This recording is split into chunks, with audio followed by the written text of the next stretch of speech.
Hello everyone, स्वागत है आपका आपके अपने चैनल ज्ञान गुरु एकेडमी में। प्यारे बच्चों, उसी क्लास को आगे बढ़ाते हैं कक्षा 10 के जो विज्ञान का हम लोग क्लास चालू किए हुए हैं, जो हम लोग पढ़ रहे हैं विज्ञान में हम पढ़ रहे हैं अध्याय 1, जिसका नाम है रासायनिक अभिक्रियाएं एवं समीकरण। यही हम पढ़ रहे हैं विज्ञान में। क्या पढ़ रहे हैं? अध्याय 1, जिसका नाम क्या है बच्चों? रासायनिक अभिक्रियाएं एवं समीकरण। पिछला 2 लेक्चर हमने इसका कर लिया काफी अच्छी तरीके से। आशा है कि आप लोग उसे बहुत अच्छी तरह से पढ़े होंगे। अगर जिसने भी नहीं पढ़ा है तो उसको जाके डिस्क्रिप्शन में से उस क्लास को देख ले, क्लास 1 और क्लास 2। आज हम लोग का क्लास 3 है, इस चैप्टर का क्लास 3 है। कौन सा है बच्चों? क्लास 3 हुए, ठीक है। तो बाकी के जिनका 2 क्लास छूट गया है वो डिस्क्रिप्शन में से जाके उन दोनों क्लास को देख लें, ताकि उनको और अच्छी तरह से समझ में आ जाए। तो प्यारे बच्चों, हमने जो इन 2 क्लासों में पढ़ रखा है वो क्या क्या पढ़ा है? सबसे पहले हमने पढ़ा था कि रासायनिक अभिक्रियाएं किसे कहते हैं, यह हमने पढ़ लिया था। उसके बाद हमने पढ़ा रासायनिक अभिक्रियाओं के अभिलक्षण क्या होते हैं। उसके बाद हमने पढ़ा था रासायनिक समीकरण। तीसरा पॉइंट हमने पढ़ा था रासायनिक समीकरण। हमने इसमें बताया था कि रासायनिक समीकरण 2 प्रकार के हुआ करते थे। कौन कौन से हुआ करते थे बच्चों? संतुलित रासायनिक समीकरण और असंतुलित रासायनिक समीकरण। हमने तो ये भी पढ़ लिया अच्छी तरह से। और हमने पिछले क्लास में रासायनिक समीकरणों का संतुलन भी पढ़ लिया था, और हमने पढ़ लिया है रासायनिक समीकरणों को क्यों संतुलित करना आवश्यक है, यानी कि रासायनिक समीकरणों को संतुलित करने की आवश्यकता। यहां तक हमने कवर कर लिया अपना टॉपिक। आज हम पढ़ने वाला है रासायनिक समीकरणों को लिखने का निर्देश। प्यारे बच्चों, निर्देश का मतलब क्या होता है? एक नियम होता है। जो रासायनिक समीकरण हम लिखते हैं वो किसी नियम के अनुसार लिखा जाना चाहिए। उसका कुछ बिंदु होता है, कुछ निर्देश पॉइंट होता है। तो वही चीज आज हम आप लोग के इस टॉपिक में बताएंगे कि क्या क्या निर्देश हैं। अगर हम किसी रासायनिक समीकरण को लिख रहे हैं तो उसके क्या क्या नियम होने चाहिए, उसके क्या क्या निर्देश होने चाहिए, क्या क्या उसकी बिंदु होनी चाहिए, यही सारी चीजें हम इसमें कवर करेंगे। और उसके बाद हम पढ़ने वाले हैं इसी टॉपिक में रासायनिक समीकरण की विशेषताएं। प्यारे बच्चों, हम ये 2 टॉपिक अभी कवर करेंगे। कौन कौन सा? रासायनिक समीकरण को लिखने का निर्देश क्या होता है, उसे हम किस तरह से लिख सकते हैं, ये सारी चीजें हम इसमें पढ़ेंगे। इसमें रासायनिक समीकरण को लिखने के निर्देश में। और आगे इसके हम पढ़ेंगे रासायनिक समीकरण की विशेषताएं, जो कि बहुत ही इंपॉर्टेंट है। क्योंकि जो हमारा चैप्टर चल रहा है आप लोग का रासायनिक अभिक्रिया समीकरण, इसमें जो बोर्ड एग्जाम में प्रश्न पूछता है वो इसी तरह से पूछेगा, ठीक है, कि आप लोग क्या कीजिए, इस समीकरण को संतुलित कीजिए। कुछ इसी तरह के क्वेश्चंस आएंगे। वो क्वेश्चंस में आप लोग के हल करवाऊंगा। उसके पहले हम क्या करते हैं कि इस चैप्टर को बहुत ही अच्छी तरह से समझ लेते हैं, इसके मुख्य बिंदु क्या क्या हैं। तो आइए शुरू करते हैं रासायनिक समीकरणों को लिखने का निर्देश, यानी कि अब हम इस पॉइंट को पढ़ना शुरू करेंगे। बच्चों, रासायनिक समीकरणों के जो लिखने के निर्देश होते हैं उनको पॉइंटेड इधर बताया गया है, पॉइंट वाइज देखिए। पहला क्या कहा जा रहा है कि रासायनिक अभिक्रियाओं को लिखने के लिए, जब भी आप रासायनिक अभिक्रियाएं लिखेंगे तो उनको लिखने के लिए समीकरण में सर्वप्रथम अभिकारक लिखकर, सबसे पहले आप किसको लिखोगे? अभिकारक को लिख के। मान लीजिए कोई भी रासायनिक अभिक्रिया होगी, जैसे आप क्या बना रहे हैं, मान लीजिए कि आप बना रहे हैं कार्बन डाइऑक्साइड, तो CH+O2। तो क्या कह रहा है कि सर्वप्रथम अभिकारक लिख के, अभिक्रिया में जो भाग लेते हैं अभिकारक कहलाते हैं, तो हमने अभिकारक को लिख दिया। अभिकारक लिखकर तीर का निशान लगाया जाता है। तो इसके आगे हम क्या करेंगे बाबू? तीर का निशान लगा देंगे। तीर का निशान लगाया जाता है। उसके बाद उत्पाद लिखा जाता है, यानी कि जब 2 अभिकारकों, जब हम 2 अभिकारकों कि क्या करवाए, आपस में क्रिया करवाए, तो हमें जो उत्पाद मिला, क्या मिला बच्चों? उत्पाद मिला। उसको हम किसके बाद लिखेंगे? तीर का निशान लगाया जाता है, उसके बाद उत्पाद लिखा जाता है। यानी कि इधर हमें मिलेगा कार्बन डाइऑक्साइड, तो उसे हम इधर लिखेंगे CO2। ठीक है, पहला पॉइंट आप लोग समझ गए। रासायनिक अभिक्रियाओं को लिखने के लिए समीकरण में, जो समीकरण है, सर्वप्रथम अभिकारक लिखकर, सर्वप्रथम हमने किसको लिखा? अभिकारक को। अभिकारक लिखकर तीर का निशान लगाया जाता है। किसका निशान लगाया जाता है?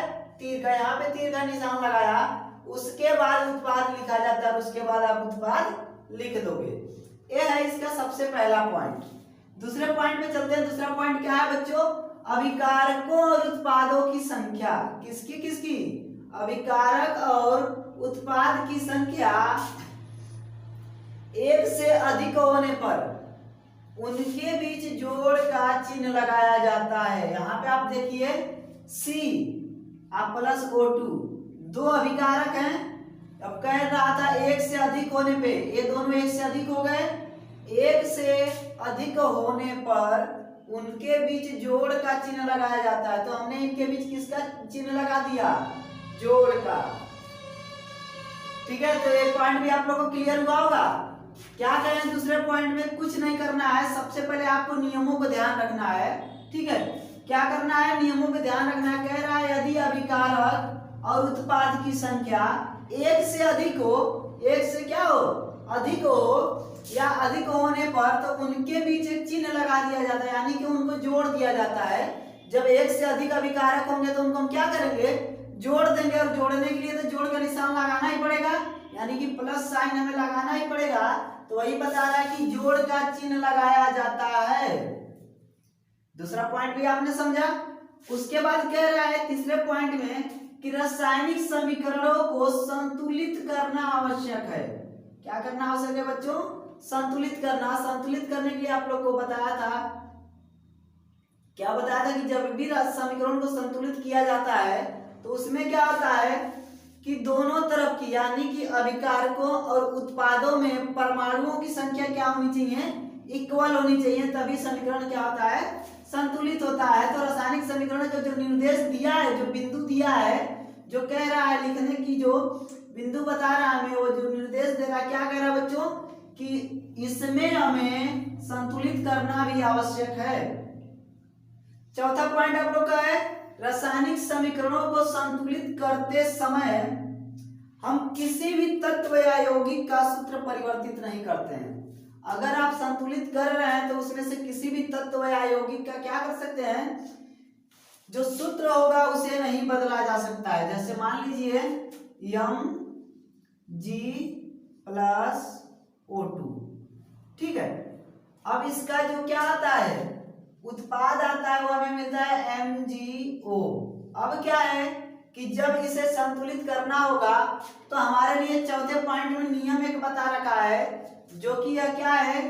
समीकरण को क्या करने का? लिखने का एक नियम है, निर्देश है। उस नियम के अनुसार बताया जा रहा है कि रासायनिक समीकरणों को संतुलित करते समय हम किसी भी तत्व, मान लीजिए तत्व है या फिर यौगिक, पूरा यौगिक है, का सूत्र परिवर्तित नहीं करते हैं। यानी कि हम क्या करेंगे? इनके सूत्र को परिवर्तित नहीं करेंगे। हम ऐसा नहीं कर सकते कि यहाँ से 2 हटा दें, Mg+O और MgO, ऐसा नहीं कर सकते, अन्यथा यह हमारा क्या है बच्चों? गलत है। अकॉर्डिंग टू जो हमारा रूल है उसके अनुसार पूरी तरह से गलत है, क्योंकि रासायनिक समीकरणों को जो लिखने का निर्देश है, जो नियम है, वह नियम यह कहता है, क्या कहता है? ध्यान से देखिए आप लोग, कि किसी भी तत्व या यौगिक का सूत्र नहीं बदल सकते जब हम समीकरण को संतुलित करेंगे। यानी कि समीकरण को संतुलित करते समय किसी भी तत्व या यौगिक का सूत्र नहीं बदलना है। आपको क्या करना है? आप लोग अच्छी तरह से इस पॉइंटों को ध्यान दीजिएगा। अगला पॉइंट क्या बता रहा है? कह रहा है कि छोटे रासायनिक समीकरणों को हल करने के लिए, जो छोटे छोटे रासायनिक, एक चीज आप लोगों को बता दे, आप लोग कक्षा 10वीं में है, और 10वीं में क्या होता है कि जो आप लोगों को बैलेंस ठीक है, इक्वेशन करने के लिए, समीकरण को बैलेंस करने के लिए आता है बोर्ड एग्जाम में, वह क्या आता है? छोटे छोटे समीकरण आते हैं। ठीक है, छोटे छोटे समीकरण आते हैं। उनकी अपेक्षा जो 11th और 12th में है, 11th और 12th में जो समीकरण संतुलित करते हैं तो एक नियम द्वारा करना पड़ता है, चाहे वो आयन इलेक्ट्रॉन मेथड हो या फिर ऑक्सीकरण संख्या द्वारा हो, ऑक्सीडेशन नंबर द्वारा हो। लेकिन कक्षा 10 में आपको सीधे सीधे जो छोटे समीकरणों को हल करना, क्योंकि इसमें छोटे समीकरण ही दिए होते हैं, तो छोटे समीकरणों को हल करने के लिए हम एक विधि प्रयोग में लाते हैं जिसे कहा जाता है हिट एंड ट्रायल मेथड। इसे क्या कहते हैं? हिट एंड ट्रायल विधि। इसी विधि का हम प्रयोग करते हैं। हिट एंड ट्रायल विधि में होता क्या बच्चों? कि हम दोनों तरफ के जो परमाणु होते हैं, चाहे वो अभिकारक के परमाणु हो या फिर किसके उत्पाद के, इन दोनों तरह के परमाणुओं को हम क्या कर देते हैं, बैलेंस कर देते हैं, इक्वल कर देते हैं एक मेथड द्वारा। इसी को हम क्या करते हैं बच्चों, हीट एंड ट्रायल मेथड या फिर हीट एंड ट्रायल विधि। छठवां पॉइंट इसका है, समीकरणों को संतुलित करने के बाद, जब हम समीकरणों को संतुलित कर लेते हैं बाबू, तो जब संतुलित कर लेते हैं तो उसके बाद क्या करते हैं, अभिकारकों उत्पादों की भौतिक अवस्था, यानी कि उसकी जो फिजिकल स्टेट होगी उसको बताने के लिए, भौतिक अवस्था को बताने के लिए हमें बताना तो पड़ेगा ही कि जो तत्व है उसकी फिजिकल स्टेट है क्या। तो उनको बताने के लिए हम क्या करते हैं, उनके साथ कोष्टक में, यानी कि हम उनको क्या करेंगे, ब्रैकेट में ठोस के लिए यस, अगर कोई ठोस है तो उसके लिए क्या लगाएंगे बच्चों, यस, जैसे कि फेरस यानी कि लोहा। उसके बाद क्या करेंगे, द्रव के लिए एल, यानी कि लिक्विड के लिए क्या लगाएंगे, एल, तथा गैस के लिए जी लिख देते हैं, ब्रैकेट में लिखेंगे उसको। उसके बाद कह रहा है कि अभिकारक तथा उत्पाद, आप क्या करोगे, अभिकारक और उत्पाद जब जलीय विलयन के रूप में हो, यानी कि वो अभिकारक हो या उत्पाद हो, जब वह जलीय विलयन के रूप में होगा तो उसे आप किस में लिखोगे, ए क्यू के रूप में लिख देते हैं, कोष्टक में लिखेंगे तथा उनके साथ कोष्टक में ए क्यू लिखते हैं। समझ गए आप लोग। आइए इसका एक एग्जांपल देख लेते हैं। जैसे मान लीजिए कि एग्जांपल में मान लीजिए कि आपने क्या ले रखा है, सी क्या होता है आप लोग का, कार्बन प्लस O2, कार्बन और O2, यहाँ पे आपने ले लिया। O2 क्या है बेटा, ऑक्सीजन है, गैस है। जब ये बनता है तो क्या बनता है, CO2। तो कहा गया था कि समीकरण को संतुलित करने के बाद, पहले तो इनको हम संतुलित करेंगे, तो देख रहे हैं कि यहाँ कार्बन की संख्या 1 और इधर भी कार्बन की संख्या 1, इधर ऑक्सीजन की संख्या 2 और इधर भी ऑक्सीजन की संख्या 2, यानी कि इनके परमाणु बराबर हैं। ठीक है, कार्बन परमाणु की संख्या 1 थी, कार्बन परमाणु की संख्या 1, ऑक्सीजन परमाणु की संख्या 2, ऑक्सीजन परमाणु की संख्या 2। ये तो संतुलित है। तो संतुलित करने के बाद क्या कर रहा था, अभिकारक और उत्पादों की भौतिक अवस्था, ये जो अभिकारक है इसकी भौतिक अवस्था बतानी है और ये जो उत्पाद है इसकी भौतिक अवस्था बतानी है। ठीक है, दोनों की भौतिक अवस्था बतानी है। तो हमें पता है जो कार्बन होता है बेटा वो ठोस होता है, क्या होता है, ठोस। तो यहाँ पे देखिए ठोस के लिए ब्रैकेट में क्या लगाना है, एस। तो ठोस के लिए क्या लगाएंगे बाबू, एस। चलिए यहां तक आपने समझा। फिर ऑक्सीजन, हम सभी को पता है कि ऑक्सीजन क्या होती है, ऑक्सीजन गैस है। ठीक है, उसके बाद कह रहा है कि देखिए CO2 कार्बन डाइऑक्साइड, जो उत्पाद मिला इन दोनों अभिकारकों के बाद हमें क्या मिला, CO2 कार्बन डाइऑक्साइड, और कार्बन डाइऑक्साइड भी है, गैस है। तो इस तरह से हमने इसकी भौतिक अवस्थाओं को बता दिया समीकरण संतुलित करने के बाद। उसके बाद आप लोग अच्छी तरह समझ गए होंगे इसको। समीकरण को संतुलित करने के बाद अभिकारक और उत्पादों की भौतिक अवस्था को बताने के लिए उनके साथ कोष्टक में ठोस के लिए यस, और फिर क्या करते हैं, द्रव के लिए यल। अगर यहाँ पे कोई द्रव होता है तो उनके लिए यल करते हैं, कोई जलीय विलयन होता है तो उसके लिए हम क्या करते हैं, ए क्यू कर देते हैं। ठीक है, तो यहाँ पे आप लोग का ये क्या हो जाएगा, पूरा हो जाएगा। उसके बाद कह रहा है अभिक्रिया उत्क्रमणीय होने अर्थात दोनों दिशाओं में होने पर तीर का निशान इस प्रकार लगाया जाता है। अब पहले समझिए, अभिक्रिया उत्क्रमणीय हो तो तीर का निशान हम कैसा लगाएंगे। ठीक है, यानी कि दोनों दिशाओं में हो तो हम तीर का निशान फिर कैसे लगाएंगे। आइए देखते हैं इसके लिए एक उदाहरण। यहाँ पे हम एक उदाहरण ले लेते हैं। क्या लेते हैं बेटा, नाइट्रोजन। क्या ले रहे हैं, नाइट्रोजन। ठीक है, अब प्लस नाइट्रोजन के साथ हमने ले लिया हाइड्रोजन, H2 हाइड्रोजन। ठीक है, अब इनको जो हमने लिया तो जो हमें उत्पाद मिला वो क्या मिला, NH3, यानी कि NH3 आप लोग का क्या होता है, अमोनिया। NH3 आप लोग को क्या मिल गया, उत्पाद मिल गया। अभी तक ये समीकरण संतुलित नहीं है, तब जब हम इसको संतुलित करते हैं तो क्या करते हैं, जब भी आप लोग संतुलित करोगे तो क्या करते हो कि दोनों तरफ परमाणु, यहाँ पे N2 और यहाँ पे N कितना है, 1 है, तो इनको हम क्या कर देंगे, 2 कर देंगे। तो यहाँ पे 2, N तो हमारा 2 हो गया, N2N हो गया। और यहाँ पे हम क्या, H कितना है 2, और यहाँ पे H कितना हो गया, 3 दूना के 6, तो यहाँ पे हम 3 कर देंगे। तो हो गया आप लोग का संतुलित। ठीक है, ये आप लोग का क्या हो गया, संतुलित हो गया। प्यारे बच्चों, ये जो अभिक्रिया है दोनों, या तो आप अमोनिया को परिवर्तित कर सकते हैं नाइट्रोजन और हाइड्रोजन में, और हाइड्रोजन और किसको, और नाइट्रोजन और हाइड्रोजन का रिएक्शन करवा के आप अमोनिया बना सकते हैं। इसलिए यहाँ पे जो अभिक्रिया हो रही है वह अभिक्रिया हो रही है आपकी उत्क्रमणीय अभिक्रिया। उत्क्रमणीय अभिक्रिया होती क्या है उसको समझ लीजिए, जिन्हें हम अंग्रेजी में कहते हैं reversible reaction. A reversible reaction is one where the product of the reaction can themselves react to produce the original reactions।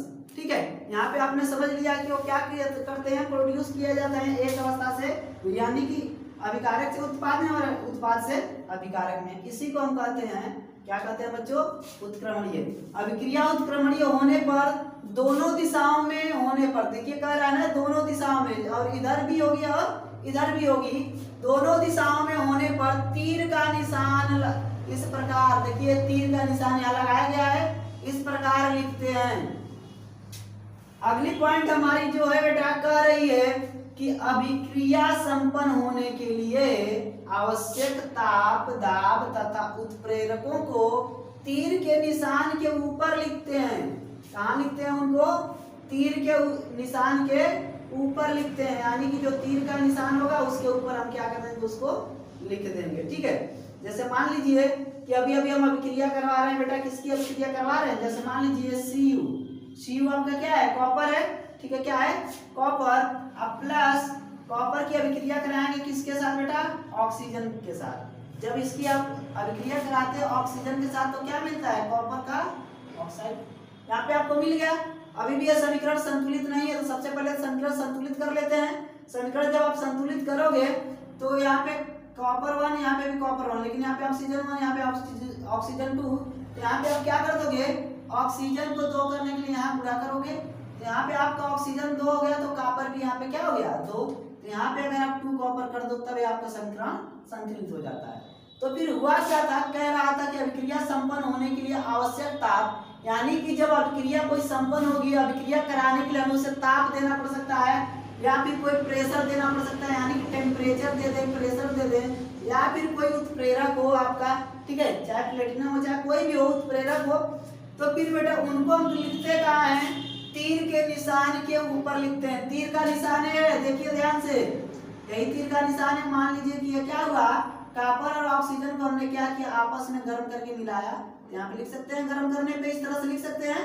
तो इनको ही हम क्या करते हैं बेटा, चाहे वो आवश्यक ताप हो, दाब हो, उत्प्रेरक हो, जब भी अभिक्रिया को संपन्न करेंगे, हम अभिक्रिया को करवाएंगे, तो उसके लिए जो जरूरी होगी, चाहे ताप जरूरी हो, दाब जरूरी हो, या फिर कोई क्या है यहाँ पे उत्प्रेरक आपका जरूरी हो, कोई भी जरूरी हो बेटा, उनको हम क्या करते हैं, इस तीर के निशान के ऊपर लिख देते हैं, उनको लिख लेते हैं। समझे आप लोग? आई थिंक आप लोग समझ में आ रहा है। अगर नहीं आए कुछ भी समझ में, तो आप लोग क्या करते रहो, कमेंट नीचे आप लोग करते रहिए, ताकि हमें समझ में आए कि हमारे बच्चों को कितना समझ में आ रहा है। अगर आप लोग कमेंट करते हो तो हमारी पूरी टीम बड़े ईमानदारी के साथ आपके हर एक कमेंट को पढ़ती है, और जो कोई भी आपकी परेशानी होगी बेटा, उसको जरूर सॉल्यूशन अगले क्लास में किया जाएगा। इसलिए आप मेहनत के साथ पढ़िए, और जहां कहीं नहीं समझ में आया आप लोग कमेंट बॉक्स में नीचे कमेंट कर दीजिए। अगर कोई भी चीज आप लोगों को समझ में नहीं आया तो बिना सोचे समझे आप लोग कमेंट कर दीजिए, और पूछिए कि सर इस पॉइंट में हमें समझ में नहीं आ रहा था। हम लोग क्या करेंगे, पूरी ईमानदारी के साथ आपकी क्या करेंगे, सहायता करेंगे। प्यारे बच्चों, अगर आपने पिछली वीडियो नहीं देखी है तो उसे आप प्लेलिस्ट से या फिर उसको डिस्क्रिप्शन से जाकर देख लीजिएगा। आइए अगला पॉइंट देखते हैं। अगला पॉइंट आप लोग को कह रहा है कि ऊष्माक्षेपी के लिए प्लस ऊष्मा, यानी कि अगर कोई ऊष्माक्षेपी अभिक्रिया है तो उसके लिए प्लस ऊष्मा, तथा ऊष्मा शोषी के लिए माइनस ऊष्मा। किधर लिखते हैं बच्चों, दाईं ओर लिखा जाता है। इनको किधर लिखते हैं, दाईं ओर लिखा जाता है। इस तरह से हमने क्या पढ़ लिया बच्चों, कि जो उनके आवश्यक निर्देश थे किसी अभिक्रिया के लिए, उसको हमने अच्छी तरह से कंप्लीट कर लिया। टोटल जो था 9 बिंदुओं पे हमने इसको लिखा था आपके लिए, इसलिए 9 बिंदु बना के लिखा था ताकि आपको कहीं पे भी कोई परेशानी न हो सके, इसीलिए हमने इसको बिंदुवत दर्शा दिया था। ठीक है, आपने क्या किया, इसको बिंदुवत पढ़ लिया है तो आप लोग नोट्स बना के पढ़ते रहिए, ताकि कहीं पे भी कंफ्यूजन हो तो आपको बार बार वीडियो चला के ना देखना पड़े। आप अपने उसी नोट्स से क्या करें, अपना जो भी कंफ्यूजन हो दूर कर लें। अगर उसके बावजूद भी कोई प्रॉब्लम हो रही है तो आप हमें बता सकते हैं। बच्चों अगला टॉपिक है हम लोग का जो कि रासायनिक समीकरण की विशेषताओं को बताता है। जो रासायनिक समीकरण हम बनाते हैं उनकी विशेषताओं को में क्या क्या बताता है, वही अगली टॉपिक है। तो सबसे पहले हम समझते हैं कि जो इसकी विशेषताएं हैं टॉपिक वाइज अगर हम समझेंगे तो काफी अच्छी तरह से समझ लेंगे।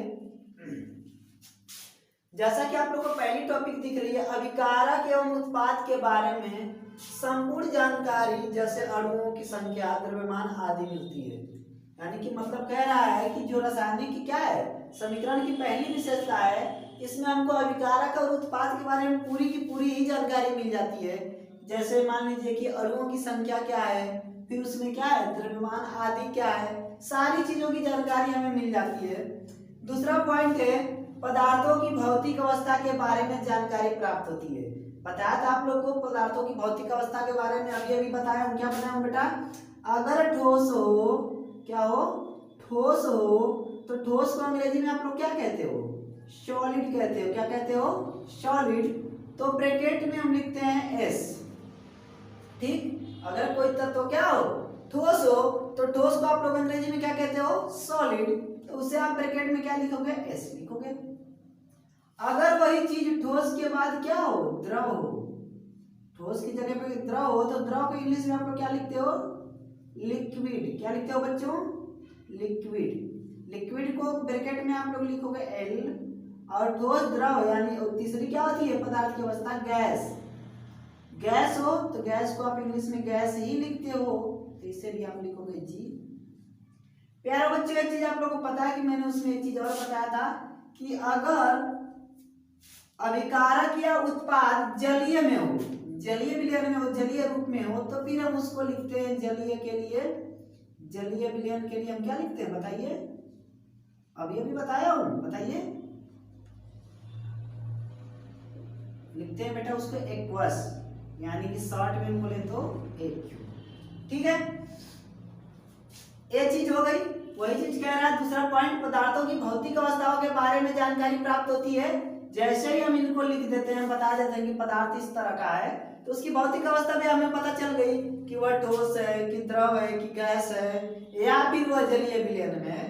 ये सारी चीजें भी हमें पता चल जाती है किसके अंतर्गत, रासायनिक समीकरण की विशेषताएं बताती हैं सारी चीजें। उसके बाद अगला पॉइंट है बेटा, अभिक्रिया संपन्न होने के लिए जो हमारा रिएक्शन होता है, रिएक्शन संपन्न होने के लिए आवश्यक यानी कि क्या क्या जरूरी है। अगर कोई अभिक्रिया करवानी है, संपर्क करवानी है, तो उसमें ताप, दाब, उत्प्रेरक आदि की जानकारी मिलती है। यानी कि जो आवश्यक होंगे, ताप, दाब, उत्प्रेरक आदि जो भी चीजें उसमें आवश्यक होंगी, उसके लिए नेसेसरी होंगी, उन सब की जानकारी भी देता है, ठीक है।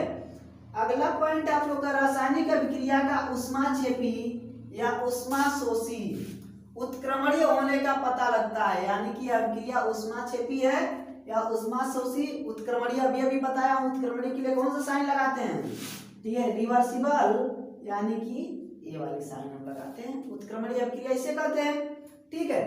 तो इस तरह से आज हमने रासायनिक समीकरण की विशेषताएं भी पढ़ ली।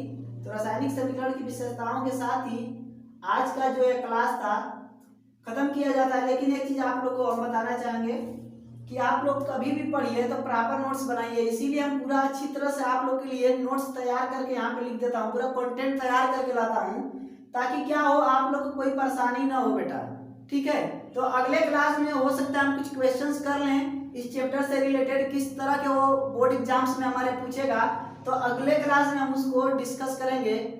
और आप लोग को करना क्या है कि यह वीडियो ज्यादा से ज्यादा आप लोग को शेयर करनी है उन बच्चों तक जिनको वास्तव में इसकी जरूरत है, वो संसाधनों से दूर हैं, उनके तक आप ये वीडियो पहुंचाइए ताकि उनको ज्यादा से ज्यादा फायदा मिल सके। और आप लोग बहुत अच्छी तरह से अपनी तैयारी कीजिए बच्चों, ताकि आप लोग आने वाले जो बोर्ड एग्जाम है 2021 का, उसमें बहुत ही अच्छा नंबर ला सको। और पूरी हमारी कोशिश रहेगी, यानी कि हम अपना पूरा का पूरा जितना एक्सपीरियंस है हमारा पूरा मैं आप लोग की तैयारी करने में लगाऊंगा ताकि आपकी 1% भी कोई तैयारी कमी ना रह जाए। साइंस में, इंग्लिश में, जो भी सब्जेक्ट्स आपकी सारी हैं सब में, तो आप एक दिन में कुछ नहीं होता है, आपको धैर्य बना के रहना पड़ेगा, रेगुलर बेसिस पे अभ्यास करना पड़ेगा। आप उसका क्या कीजिए, अभ्यास करते रहिए। हम पूरी की पूरी कंटेंट आपको देने की कोशिश करेंगे जितना हो सकेगा। बस आप लोग एक बार क्या कीजिए बच्चों, भरोसा बना के अपना पढ़ते रहिए, आपका भरोसा नहीं टूटेगा। आज तक जितने बच्चों ने बोर्ड एग्जाम में भरोसा किया था, आज तक किसी का भरोसा नहीं टूटा है। यकीन मानिए आपका भी नहीं टूटेगा, लेकिन उसके लिए आपको धैर्य बनाने की जरूरत है, हमारे साथ जुड़े रहने की जरूरत है। कहा जाता है ना कि लहरों से डर के नौका पार नहीं होती, कोशिश करने वालों की कभी हार नहीं होती। तो आप भी कोशिश कीजिए, हार नहीं होगी। चलिए मिलते हैं आप अगले क्लास में। अगर अभी तक आपने मेरा चैनल सब्सक्राइब नहीं किया है तो कर लीजिए और साथ ही बेल आइकन को भी दबा दीजिए ताकि हमारी आने वाली प्रत्येक वीडियो का नोटिफिकेशन सबसे पहले आप तक पहुंचे।